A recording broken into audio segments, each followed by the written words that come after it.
My name is Richard Miller. I turned 70 last December. At this age, people usually talk about peace, grandchildren, and old memories. But for me, peace died long ago, the night I heard my own son plan my death.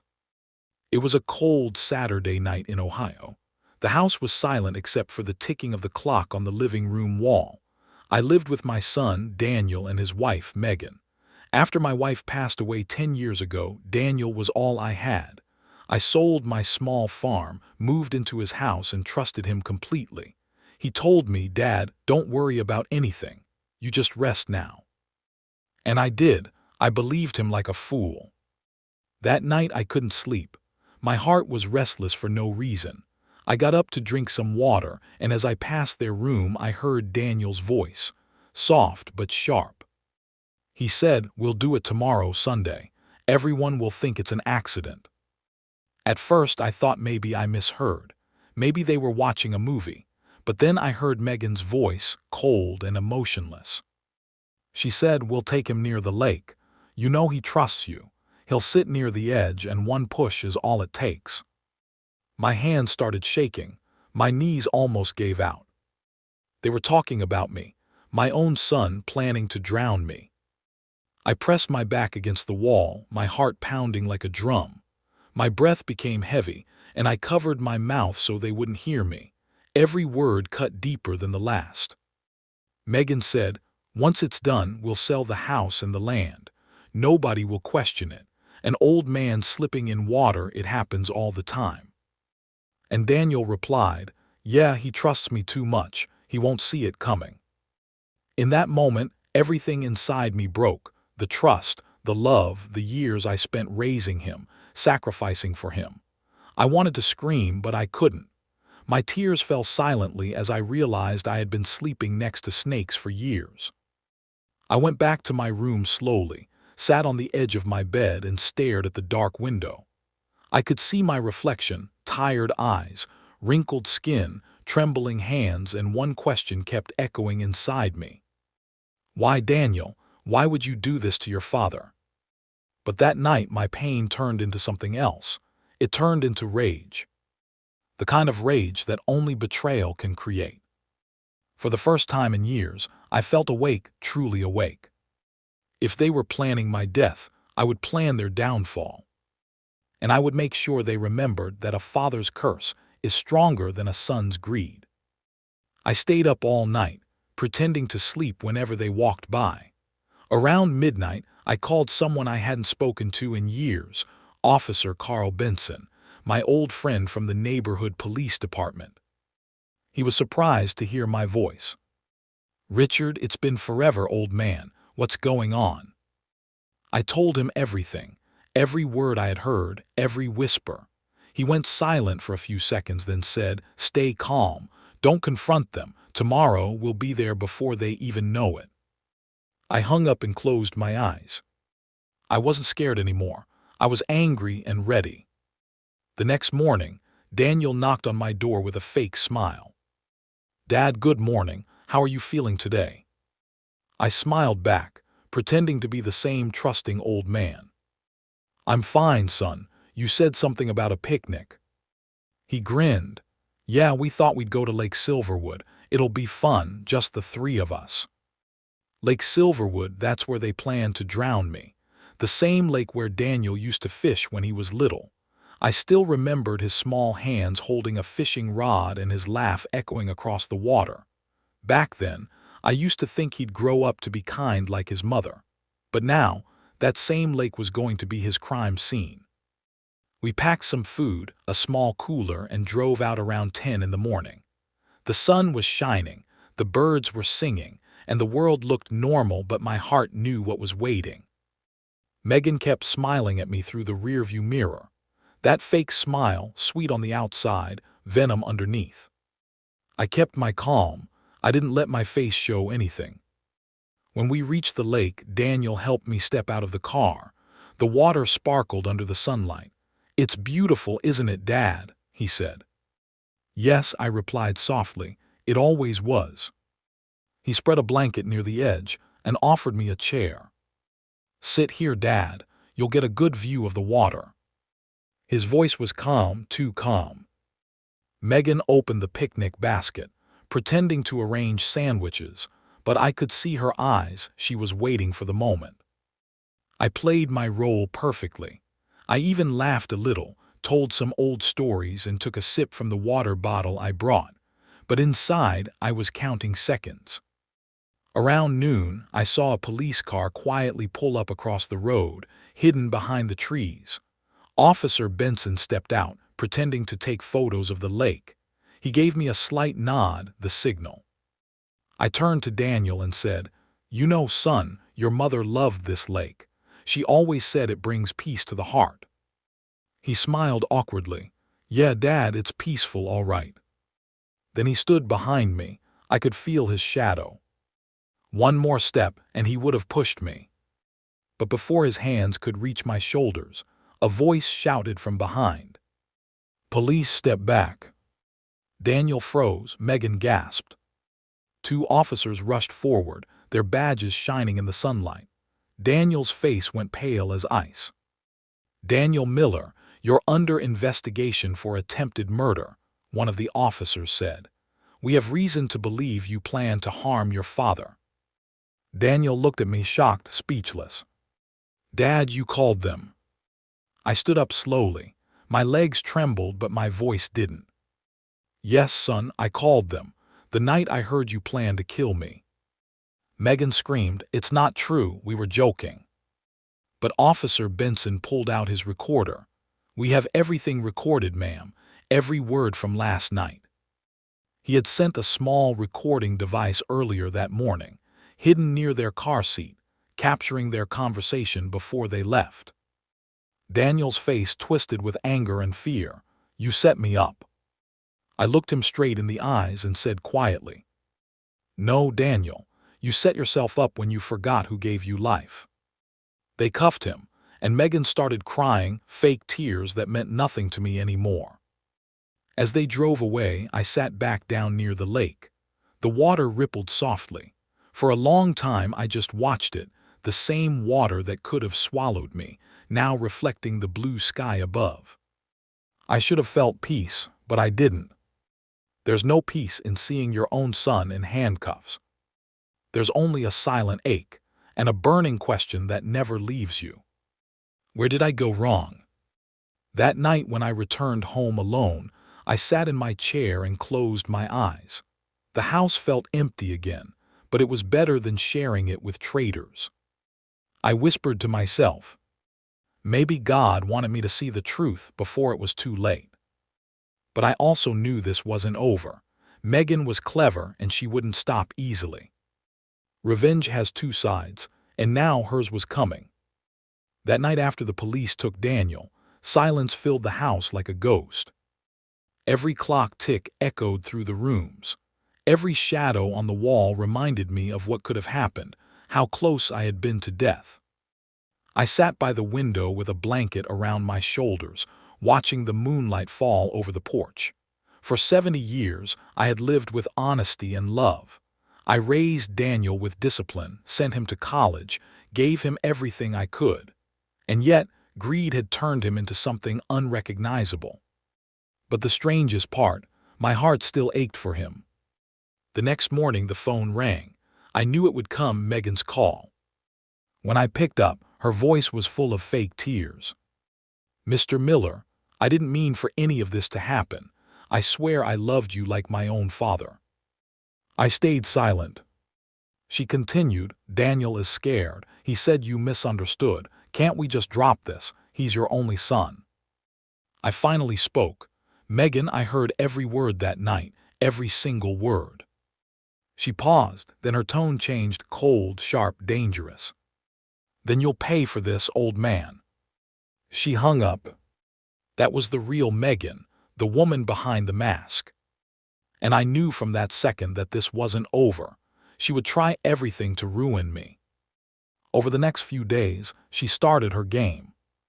She went to the neighbors, crying fake tears, telling them I'd lost my mind, that I was hallucinating, that I'd accused my own son without proof. Some neighbors believed her.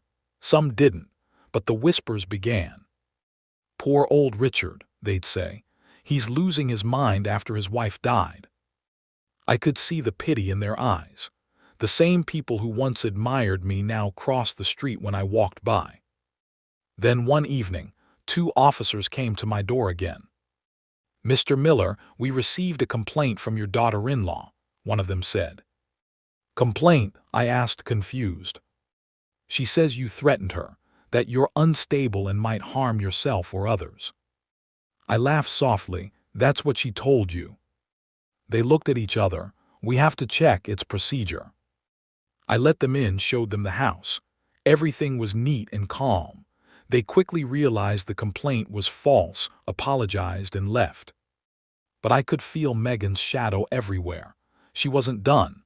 She wanted me scared, humiliated, broken. The next day, I visited the police station to see Officer Benson. He looked tired, the kind of tired only long years in uniform can bring. "Richard," he said, "I knew she'd start playing dirty. She's trying to make you look unstable so she can get Daniel out of jail." I nodded. "I know, but I'm not going to fall this time. If she wants to play a game, I'll show her what patience really looks like." That night I sat at my desk and opened an old wooden drawer. Inside was a small diary my wife, Martha, used to keep. She wrote everything: grocery lists, memories, even family arguments. But that diary also held proof, notes about the land, the house, and the money I'd transferred to Daniel years ago. It was all still legally under my name. And suddenly, an idea began to form, not revenge born of anger, but justice born of pain. The next morning, I called my lawyer, Mr. Jenkins. He had been with me for decades. "Richard," he said, "I haven't heard from you in years. What's this about?" I told him everything: the plan, the attempt, the betrayal. He sighed deeply. "We can fix this. We'll make sure Megan doesn't get a penny."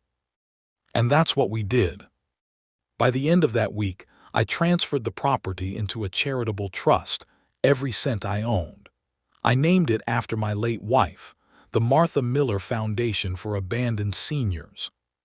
It wasn't much, but it was enough to help a few old souls who had no one like me. And just like that, the house Megan dreamed of owning was gone from her hands forever.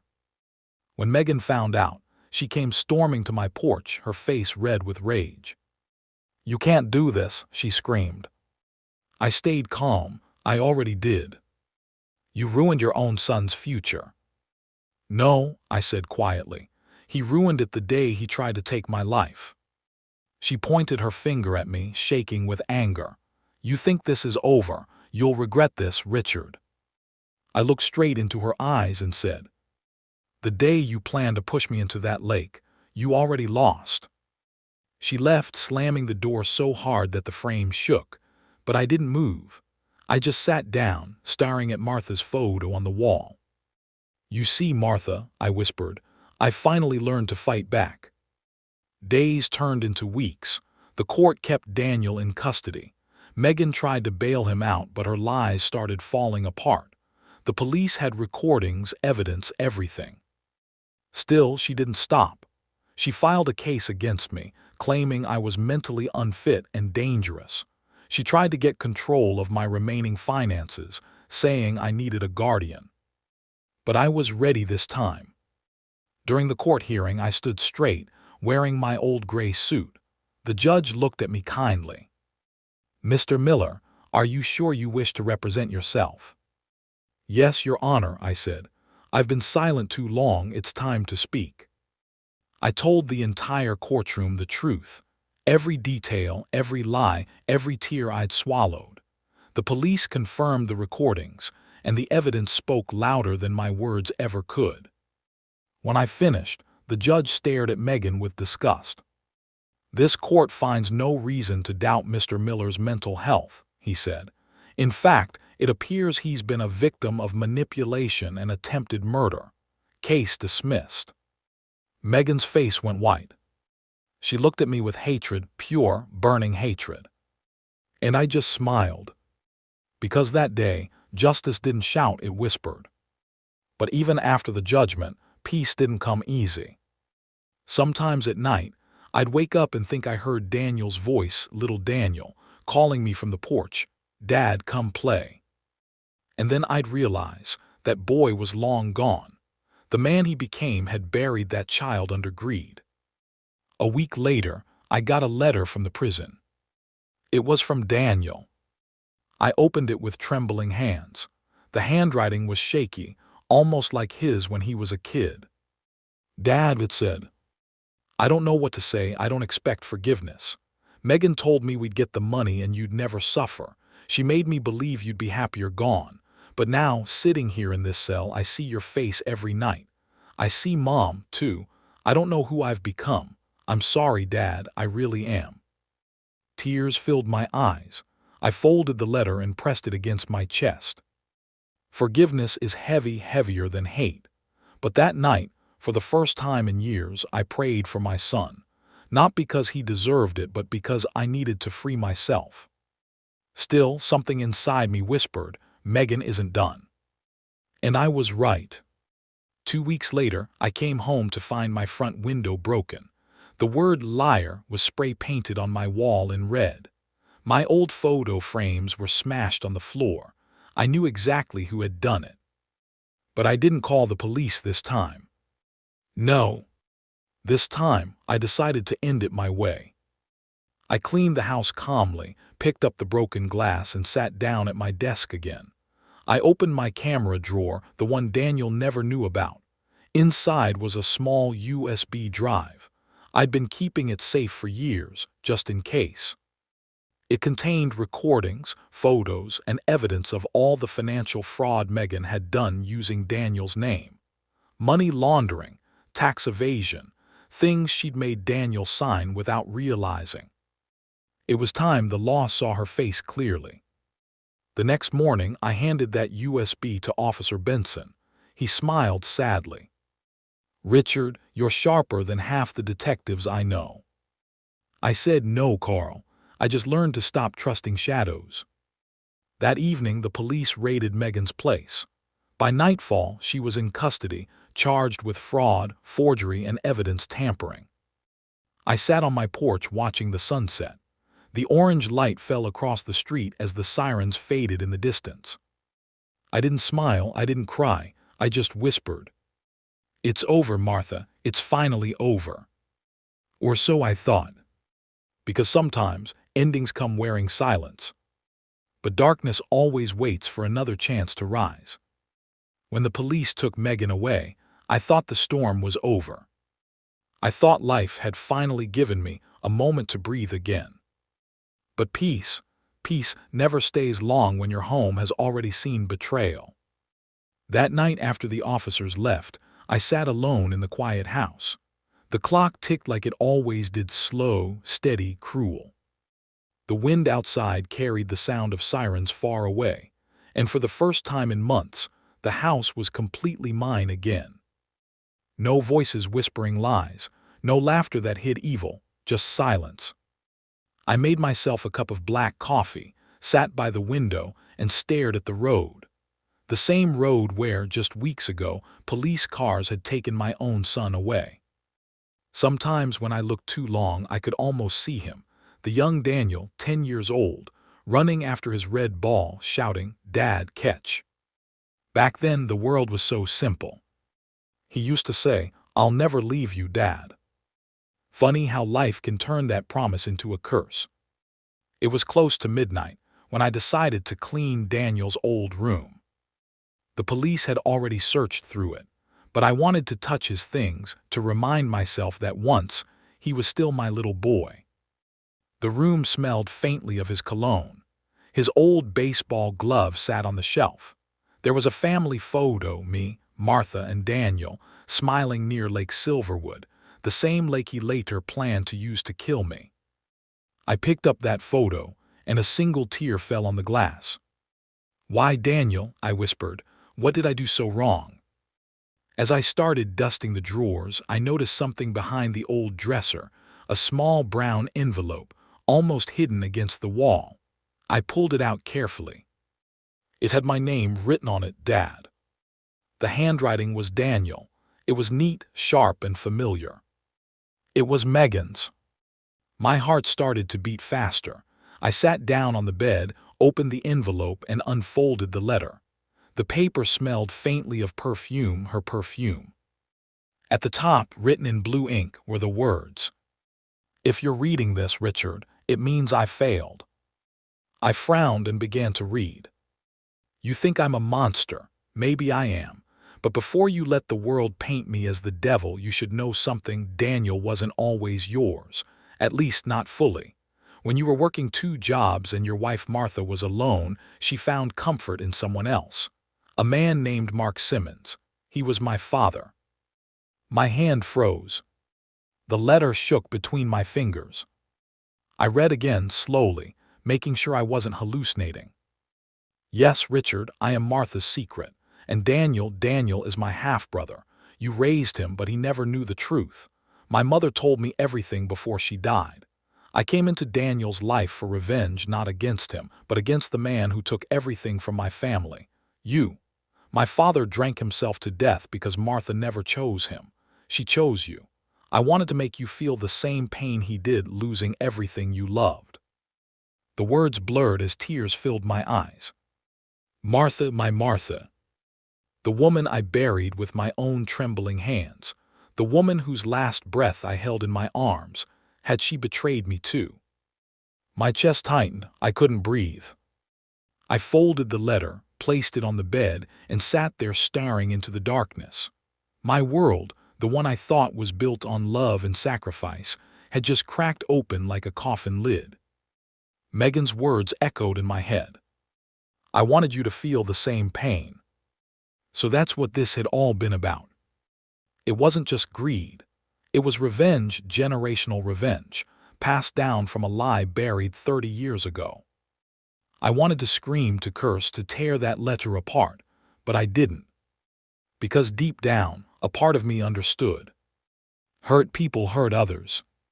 And Megan, she had inherited pain the way some people inherit money. But what shattered me most was the thought of Daniel. He didn't know. He never knew that the woman he married, the woman who led him to betray his own father, was his half-sister by blood. It made me sick. My stomach turned. I ran to the sink and threw up until there was nothing left inside me but air and grief. The next morning, I couldn't bring myself to eat. I sat by the porch, holding that letter, watching the sun rise behind the trees. The world looked the same, but I had changed forever. When Officer Benson came by to check on me, I showed him the letter. He read it silently, then looked at me with disbelief. "Richard, are you sure this is real?" "Yes," I said quietly. "I recognize the handwriting, it's hers." He sighed. "God, this woman wasn't just cruel, she was broken." I nodded. She was both. He placed a hand on my shoulder. "Do you want me to hand this to the court?" "No," I said. "Let it die with me." He looked at me for a long time, then simply said, "You're a better man than most." I smiled bitterly. "No, Carl, I'm just too tired for hate." That night, I sat by the fire and took out Martha's old photo. I stared at her face, that soft smile, those kind eyes. "Did you really do this, Martha?" I whispered. No answer came, only the soft crackling of the fire. But somehow, deep inside, I forgave her. Maybe loneliness had led her astray. Maybe life had been cruel to her, too. Still, the pain didn't fade. It sat inside me like a stone that wouldn't move. Days passed. Megan stayed behind bars for her financial crimes, but Daniel was released on bail. He didn't come home. He didn't call. I didn't expect him to. But one evening, just as the sun was setting, I heard footsteps outside my door. When I opened it, Daniel stood there. His hair was messy, his eyes red, his face thinner than I remembered. He looked older, like life had beaten him down. "Dad," he said softly, "can I come in?" I didn't answer, I just stepped aside. He sat down on the couch, staring at the floor. "I got your letter," I said quietly, "the one you sent from prison." He nodded. I meant every word. We sat in silence for a while, then I asked, Did you know about Megan's secret? He looked up confused. What secret? I handed him the letter. He read it slowly, his hands trembling. When he reached the part about Megan's father and Martha, his eyes widened. What the hell is this? He whispered. I said the truth. He dropped the letter, stood up and staggered back. No, that can't be true. Mom would never. I cut him off gently. I didn't believe it either, but it explains everything, doesn't it? Why she came into your life, why she wanted to destroy us both. He sat back down, covering his face with his hands. Oh my God, I married my half-sister. The words broke him. I could see the horror in his eyes, the kind of pain that destroys a man's soul. He cried. For the first time in decades, he cried like a child. And this time, I didn't stop him.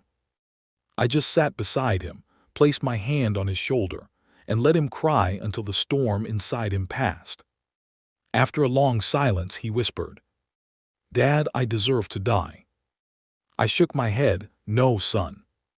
You deserve to live, but to live right. He looked at me broken. How can I live after what I've done, after what she did? You start by forgiving yourself, I said, and by never letting greed or pain control you again. He didn't speak after that. We just sat quietly, watching the fire fade to embers. Some wounds don't need words, they just need time. The next morning, Daniel packed his things. I'm leaving town, Dad, he said. I can't stay here. Every corner of this house reminds me of what I lost. I nodded. Where will you go? I don't know. Maybe somewhere no one knows my name. He hugged me before leaving, the kind of hug that says I'm sorry when words fail. As I watched him walk down the road, I felt something shift inside me. For 70 years I had been a father, a husband, a victim, and a survivor. But that day I became something else, a man finally at peace with the truth. A week later, I visited Martha's grave. The autumn leaves had started falling, and the cemetery smelled of earth and rain. I placed a small bouquet on her tombstone and whispered, I found out, Martha, but I forgive you. I forgive all of you. For the first time in years, I felt light, like I could finally breathe again. As I turned to leave, a young woman approached me. She was wearing a brown coat, holding a small notebook. Mr. Miller, she asked. Yes. I'm from the Ohio Daily Journal. I've been following your case. The police told me you never gave any interview. Would you like to tell your story? I smiled faintly. Why now? She said softly, because people deserve to know what betrayal looks like and what forgiveness really means. I looked at her for a moment, then nodded. All right, I said, but I won't talk about revenge. I'll talk about what it feels like when your own blood turns against you and how you still find the strength to live. She opened her notebook and I began to speak, not with anger, not with hate, but with a strange calm. I told her everything, from the night I overheard the plan, to the police intervention, to the letter that revealed decades of buried sin. When I finished, she looked at me with tears in her eyes. Thank you, Mr. Miller, she said quietly. Your story will help more people than you think. As she walked away, I looked up at the sky. The sun had broken through the clouds, lighting up the cemetery in gold. For the first time in months, I felt warmth on my skin, real warmth. Maybe that was Martha's way of saying sorry. Maybe that was life's way of saying, it's done. But even as I turned to go home, one thought followed me. Some stories never truly end. They just rest until someone opens the next chapter. When Daniel left that day, I thought the worst was behind me. I had survived betrayal, I had survived greed, and I had survived Megan's plotting. But peace, real peace, never stays long when your blood is tied to treachery. A few weeks passed. The house was quiet. The wind whispered through the trees, carrying the faint smell of smoke from the neighbor's fireplace. I walked through the rooms, touching the furniture, looking at photographs, and remembering the life I thought I had. But my mind never rested. Every time I closed my eyes, I saw Daniel's face over mine, heard Megan's cold laughter, and remembered the lake, the plan, the betrayal. That memory burned brighter than the sunlight on the porch. I realized then that if I wanted closure, I had to act. Not quietly, not patiently, not like the law or the police might suggest, but like a man who had been cheated by his own flesh and blood. If revenge was going to taste sweet, it had to hit hard, fast, and unforgettable. I started with small preparations. I gathered all the letters, all the recordings, every single proof of Megan's manipulation, her lies, and the evidence of Daniel's betrayal. I didn't involve the police this time. I didn't want a plan diluted by procedure. I wanted a storm, a private storm that would break over their heads and leave nothing standing. I also made sure to know their routines. I watched Megan's every movement, memorized Daniel's schedules, and observed their arrogance. They thought the world was theirs. They didn't suspect that the man they had tried to kill was already 3 steps ahead. Saturday came. The house was empty, just as I wanted. I set the stage in Daniel's old study, now empty of him. I placed the evidence carefully on the table: letters, photographs, recordings, all laid out like a silent accusation. Then I waited. Around 3 in the afternoon, I heard the familiar sound of Megan's car in the driveway. She stepped inside, her heels clicking on the hardwood, a smile on her face, but her eyes scanning the rooms. She froze when she saw the study door open. "Richard," she called, her voice sweet, fragile. I could smell the fear even before she entered the room.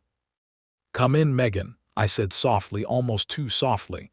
"I've been waiting for you."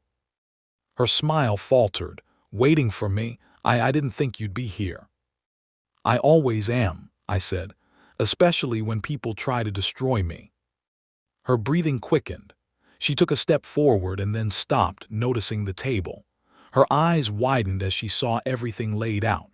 The letters, the photographs, the recordings, each piece a knife pointing straight at her heart. You, she stammered. Those are private." I stepped closer. "Private? Is that what you call nearly killing me, Megan? Planning my death, pushing your husband into betrayal, lying to everyone we knew?" She tried to laugh, a nervous, high-pitched sound. I didn't mean it, Richard. It was just." "Just what?" I asked, my voice steady but cold. "Just a game, just a joke. You and Daniel thought you could erase me, silence me, drown me in the lake, and the world would never know." She backed away, her hands trembling. I could see the panic rising in her eyes. "I warned you," I said softly. "I told you what happens when you cross me, but you didn't believe me. And now—" I let my hand hover over the letters as if touching them would release a flood. "Now everyone will know." Her face went pale. What are you going to do?" I smiled, not with kindness, but with the calm satisfaction of a man who had waited decades for this moment.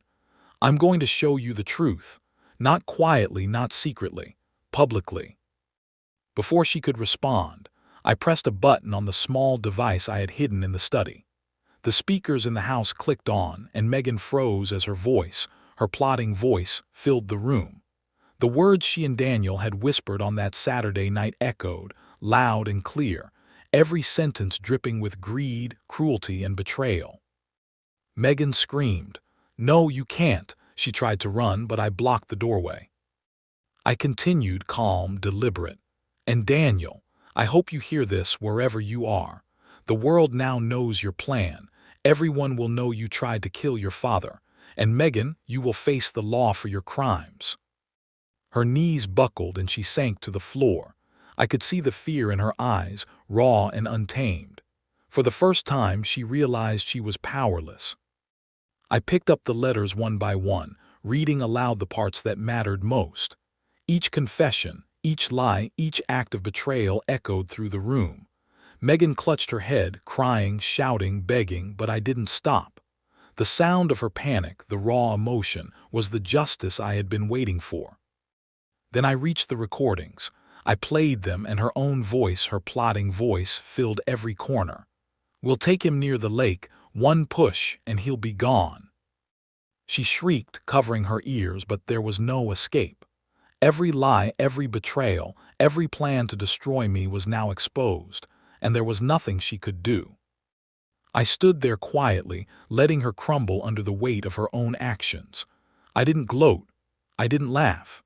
I just watched as the woman who had tried to end my life realized that she had lost everything. "You see, Megan," I said softly, "revenge isn't about hatred, it's about truth, and truth is unstoppable." Her face was wet with tears, her body shaking. "Please, Richard, I'm sorry, I shook my head. "Sorry doesn't bring back the trust you stole. Sorry doesn't fix the plans you made. You wanted drama, Megan. Here it is, and the world will see it." I pressed another button, sending all recordings and letters to the local news station and the police. Within minutes, her crime was public knowledge. Daniel's betrayal was exposed. Megan's manipulation and fraud were now undeniable. The people who had once trusted her were now turning away in disgust. She looked at me, her voice breaking. You'll pay for this." "No," I said, calm and unwavering. "I already paid, Megan. For years I paid. Every night I thought about what my son and you planned. Every sleepless night, every tear. That was my payment. Now it's yours." She screamed one last time as I walked past her, leaving her on the floor with her own chaos. I stepped out of the study, looked around the house, and for the first time in months, breathed freely. The storm was over. I had survived. I had struck back. And I had shown them that a father's revenge, when measured and executed, is devastating. Weeks later, Daniel disappeared. He couldn't face the world after seeing Megan crumble and the evidence of their crimes made public. The shame, the fear, the betrayal, it had consumed him. Megan remained in custody, facing charges that would take years to resolve. I sat in my porch chair, the wind brushing my face, and for the first time in decades I felt the weight lift. I was 70, old and tired, but I had won. Not just survived, not just endured, but conquered. And though the house was still quiet, though the memories lingered, I knew one thing. I had finally taught them a lesson they would never forget. A lesson in betrayal, in greed, and in the strength of a man who refuses to be destroyed by the people he loves most. The house was quiet after the storm. The chaos, the screams, the fear, all of it had passed, leaving only echoes and memories. I walked through the room slowly, my steps heavy on the hardwood floors. Every corner reminded me of the night Daniel and Megan had tried to end me, and every object whispered a secret I had finally revealed to the world. I sat on my old armchair by the window, staring at the trees. The wind carried the faint smell of smoke from distant chimneys. I thought of Daniel. I thought of Megan. I thought of the son I had raised, the woman I had once trusted like family. And I thought of myself, 70 years old, still breathing, still standing, still alive. Weeks passed and the aftermath became clear. Megan remained in custody, facing multiple charges: fraud, conspiracy, and evidence tampering. Her family, who had once looked down on me, now avoided the media circus she had created. She had lost her power, her charm, her future. She had nothing. Daniel disappeared. No calls, no letters, nothing. I learned later that he had fled to another state, leaving behind the life he had built. The shame, the public exposure, and the realization of his own betrayal had crushed him.